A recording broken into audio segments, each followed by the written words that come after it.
Oi, Nath. Oi, Ju. Caiu em muito, né? Meu Deus, Como fazer uma curatela sem comprometer a autonomia? Tá difícil hoje, me tá conta. difícil, né?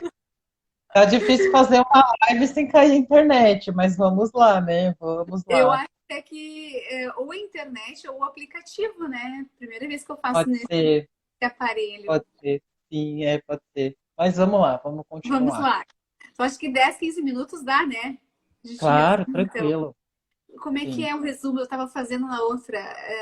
Eu lembro que nós vimos falando, Nath, do quanto, na tua experiência com curatela, você sabe do quanto os problemas que acometem as famílias, geralmente eles têm a ver com coisas do dia a dia, mas principalmente não tem um padrão, né? É de cada família. Para alguns é uma demência, mas demência não é uma justificativa para a curatela. Para outros pode ser uma conta bloqueada no banco, para outros eu atendo muitas avaliações aqui que as familiares vêm quando o familiar já não consegue mais ter um cuidado consigo mesma, um autocuidado, a geladeira não está mais com comida, ela compromete a nutrição.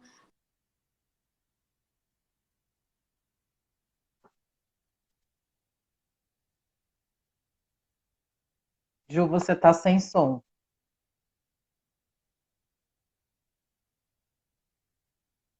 Não te ouço.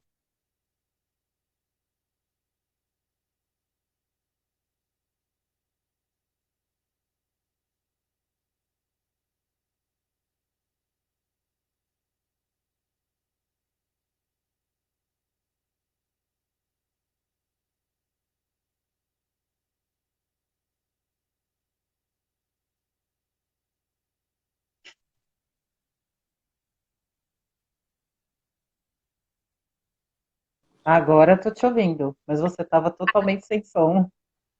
Sério? Desculpa.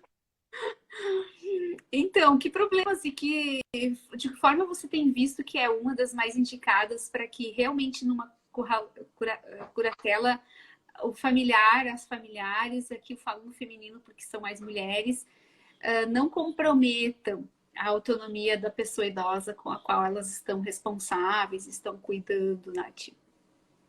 Olha, Ju, aí de novo vai ser aquela situação de cada família, né? Porque basicamente assim, é buscar sempre ouvir essa pessoa, o máximo de autonomia que ela perceber que essa pessoa ainda tem consigo, tem que ser respeitado, né?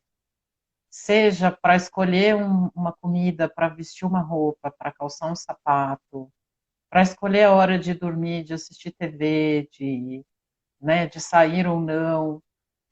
Porque na maior parte dos casos vem uma supressão de autonomia de uma maneira tão arbitrária, tão inaceitável, assim, que é bastante assustador para quem vê de fora, muitas vezes, né? Imagina para a pessoa que está vivendo aquilo, porque a gente tem aquela coisa de dizer, ah, mas ele não está entendendo, ela não sabe mais o que está acontecendo, né? Será? Será mesmo? Porque a gente não pode se esquecer também que aquela coisa da identificação com o ser humano que é próximo ali, a gente precisa parar para refletir que amanhã pode ser qualquer um de nós, né? Então, quanto mais você puder perceber que essa autonomia se faz presente, na medida em que ela se faça presente, isso tem que ser respeitado em todo e qualquer contexto. Porque também tem questões muito particulares aí, como são questões, por exemplo, a ótica da saúde, né? A questão do que se aceitar ou não como tratamento, como alternativa viável e tal. Quem entende o que é viável, quem entende o que é aceitável ou inaceitável, sou eu, né? Dentro do que eu acredito, de acordo com os meus valores. E a gente percebe na prática que muitas pessoas, até muitas vezes imbuídas exatamente por esse sentimento de cuidar e proteger, escolhem pelo outro, mas fundamentados numa valoração muito própria, né? Muito de si e não do outro. Mas aí é que está o erro. né? Porque a gente tem que proteger o outro é dentro do que o outro acredita. E é muito complexo esse exercício, é muito difícil essa concretização na E a prática. compreensão empática, Nath, ela até é uma habilidade, né? Como familiar É, que tem idoso em casa. É uma mas das a empatia, a gente brinca, né, que a empatia é o exercício mais difícil de ser efetivado, principalmente se esse exercício de empatia é numa situação em que eu tenho que escolher, numa questão de saúde, pelo outro, e eu tenho um sentimento enorme pelo outro, acreditando fielmente que, ainda que ele esteja ali em algumas situações de terminalidade, como é muito comum, eu vou escolher aquele caminho porque vai prorrogar a vida dele. Então a gente começa a bater em questões como, por exemplo, qual é o seu conceito de vida, né?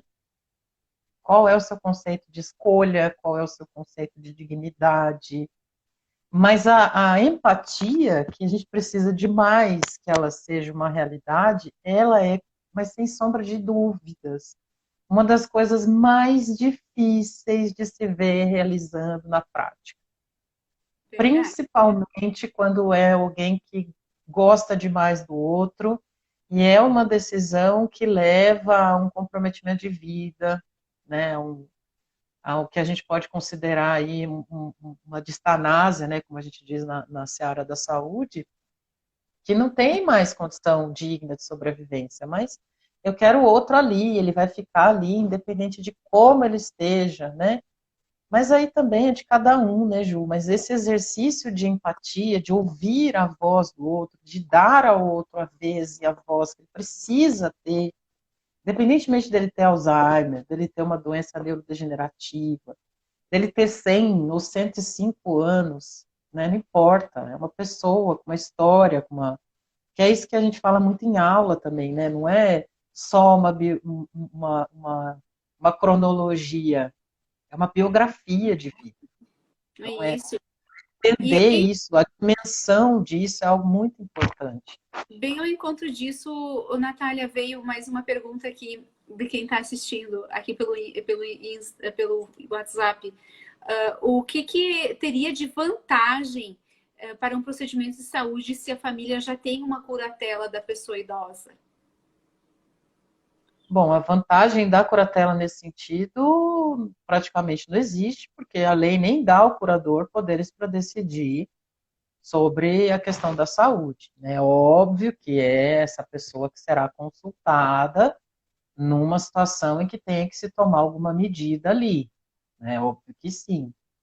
Mas a gente também não pode se esquecer que existem documentos próprios para isso, que podem ser elaborados quando essa pessoa que hoje está em situação de curatela não estava ainda, ou seja, quando ela não tinha o comprometimento cognitivo, que são as diretivas antecipadas de vontade, mas que no Brasil pouquíssimo se fala disso, pouquíssimas pessoas discutem essa questão das diretivas, pouquíssimas pessoas sabem que isso é possível, mas o curador será alguém que vai ser ali consultado. Mas não dá para se dizer, até porque eu não consigo visualizar qual é a vantagem de se escolher alguma questão de saúde para quem quer que seja numa situação como essa. Mas a própria legislação dá um direcionamento que é o curador aí que vai ser consultado, ponto. Né? Então, portanto, a decisão vai ser dele. Mas o curador tem poderes pela legislação de patrimônio e negócios. Ainda que também, tristemente, né, sendo alguém da área jurídica, é triste afirmar isso, mas a gente vê muitas sentenças judiciais que dão ao curador poderes que extrapolam e muito essa questão da ordem patrimonial das coisas e entram em searas de direitos extremamente personalíssimos aí, como é a vida e a saúde. Tem muito, tem aos montes. Mas, infelizmente, tem que ser enfrentado e reformulado, né? Assim que possível, o quanto antes, por favor. Você vinha falando, Natália, do quanto que a questão econômica ela tem um peso grande e as emocionais são as que mais importam no sentido de realmente proteger a autonomia da pessoa idosa. E aí tem outra pergunta aqui que as mulheres fizeram, que é com relação ao que você, como Natália, entende que seria a diferença de ou uma curatela ou uma tomada de decisão assistida. Não protegeria melhor a autonomia da pessoa idosa? Na verdade, é tomada de decisão apoiada, é o termo técnico correto. Só que a diferença é, a tomada de decisão apoiada é uma decisão que parte daquele que busca pela tomada de decisão apoiada, no sentido de que judicialmente seja nomeado a ele dois ou mais apoiadores. Então, é uma pessoa que não tem nenhum comprometimento cognitivo.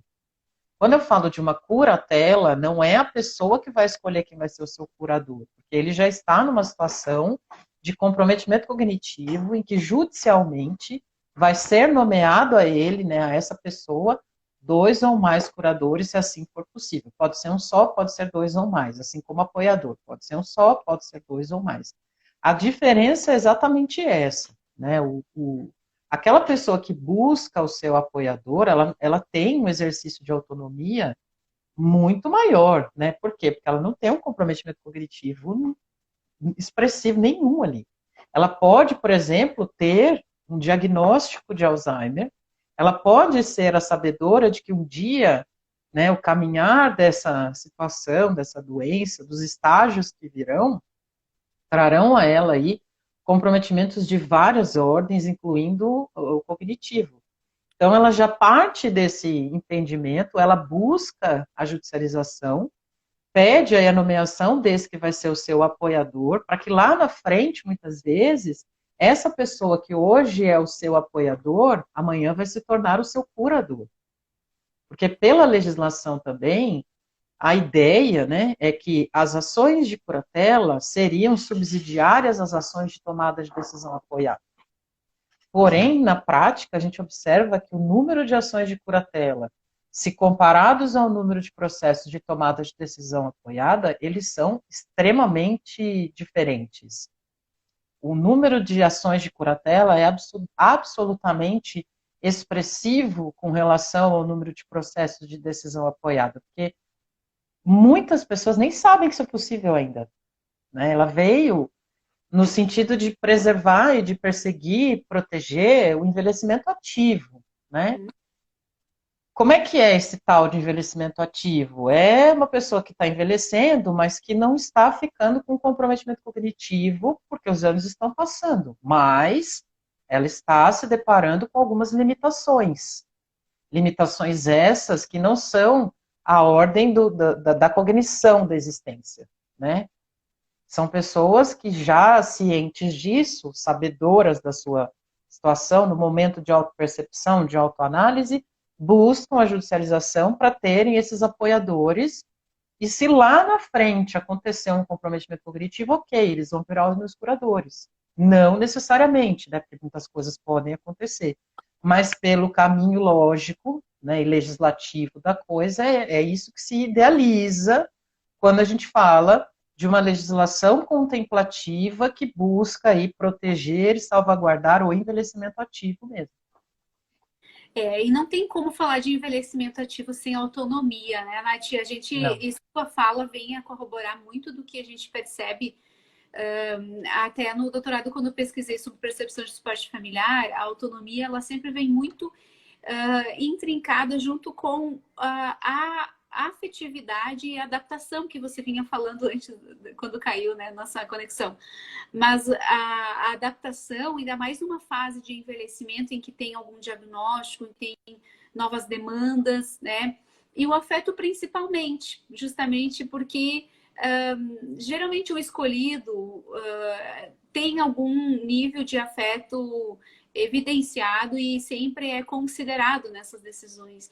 Então, sim, sempre quando se considera autonomia junto com afeto e adaptação, dá para a família tomar uma decisão o máximo de satisfatória para a pessoa idosa. E aí é que vem a compreensão empática que a gente vinha falando antes, né? Do quanto que muitas vezes para um membro da família não seria o mais indicado, mas que em uma equipe, tendo um aparato profissional, uma equipe multiprofissional, geralmente o mais indicado, se chega a uma conclusão e se pode ajudar essa família o que faz mais sentido e favorece mais a autonomia da pessoa idosa, né? E, Sim. Natália, para nós ir finalizando, retomando o que a gente falou na outra parte, que mensagem final você deixa para essas mulheres, muitas vezes preocupadas e cogitando, às vezes contra a vontade, ter que fazer a curatela para sua mãe, avó, sogra, e que muitas vezes ficam em dúvida? Olha, Ju, o conselho, né? Não vou, se conselho fosse bom, a gente não dava, a gente vendia, né? Já tem essa piada. Mas, brincadeiras à parte, busque informações de pessoas qualificadas. Busque ajuda profissional. Busque conhecer essa questão mais a fundo, né? Lembrando sempre, eu falo isso para aluno meu, a gente discute isso com amigos, enfim. O Google não tem filtro. O Google é ótimo. Santo Google, né? Mas o Google não tem filtro. Então, às vezes, a gente vai encontrar um monte de informação que não condiz com a realidade, né, nos sites de pesquisa. Então, assim, entenda qual é o site que você está procurando. Busque conhecer aquela pessoa que está escrevendo, muitas vezes, aquele artigo sobre aquele ponto. Vai lá na plataforma Lattes, se for o caso. Pesquisa, vê quem ela é, o que ela já publicou, com o que ela trabalha, né? Porque não estou dizendo também que essas pessoas têm uma certeza absoluta sobre o que estão afirmando, mas tem um filtro maior, tem uma credibilidade maior, porque já são trabalhos publicados, são pesquisas mais aprofundadas, né? Busque aparato médico, busque suporte psicológico, busque grupos de ajuda, porque muitas famílias numa hora dessa precisam sim de uma ajuda, de um grupo, né? Aquela questão da identificação, de perceber que não está sozinho. Eu acho que toda e qualquer ajuda séria, ela é válida. Para você, muitas vezes também, até com relatos de outros, de terceiros, e saindo um pouco daquele mundo ali em que você está, perceber que você não está sozinho, né? Nem na problemática que você está enfrentando e nem nos caminhos que vão poder surgir para você ali como uma alternativa para resolver esses problemas. Mas busque se cercar de gente séria, comprometida, né? Tenha sempre esse olhar mais contemplativo daquela pessoa que é próxima a você, busque protegê-la, dela mesma, do mundo, né? E proteger não significa colocar essa pessoa numa redoma, muito pelo contrário, né?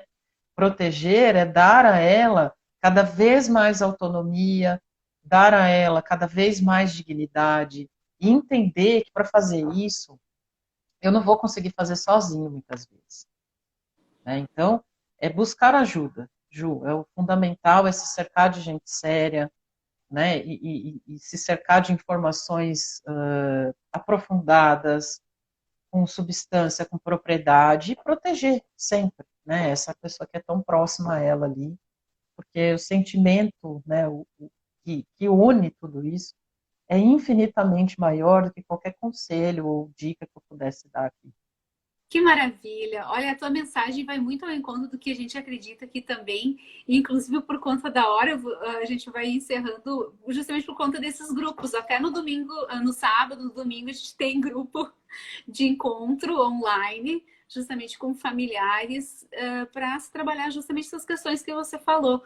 O quanto que um ambiente favorecedor para a pessoa se fortalecer e ela sendo ela mesma, ela conseguir, ela ter autonomia, ela consegue favorecer a pessoa idosa na autonomia dela e favorece respeitar as escolhas, as vontades da pessoa idosa, mesmo que elas sejam diferentes da sua, né? Então, essa separação das existências é uma das coisas que acontece com quem faz terapia humanista, tanto individual como grupal, e essa sua mensagem é excelente, ajuda muito, inclusive a ter aí a curatela como mais uma das ferramentas para se pensar e juntas contigo, quem tiver afim pode te procurar também, aonde, Natália? Claro, Insta aqui?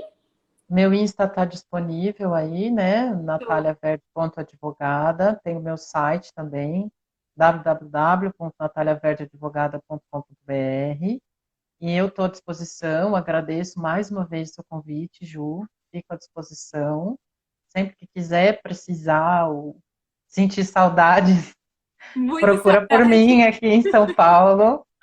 Um prazer enorme te conhecer, né, e ter você agora aqui como colega e fazendo parte dessa causa que é tão importante para todo mundo, né, Ju? O Muito prazer é obrigada de meu, é coração. nosso. Você foi muito esperada e tuas colocações vão ajudar muito a mulherada daqui, principalmente a Obrigada. favorecer aí um envelhecimento que, como você disse, não é hoje só da pessoa idosa da família, mas que retroalimenta esse ciclo, esse jeito de envelhecer em família, em que uma geração ajuda a outra, né? E hoje Sim, é o outro que envelhece, amanhã somos nós, e assim retroalimenta. Muito bom poder contar também com a tua parceria aí nessa missão. Gratidão enorme por você ter dedicado o teu rico tempo, estar aqui, inclusive com muita paciência, apesar das quedas aqui de conexões. faz parte, Ju, faz parte. Não tem Eu não jeito. precisava mesmo. Obrigada pela compreensão e Imagina. muito agradecida pela tua dedicação, Natália. Eu Bom que agradeço. trabalho. A E nós seguimos. todos. Obrigada ao pessoal que participou aí. Até o próximo episódio, então.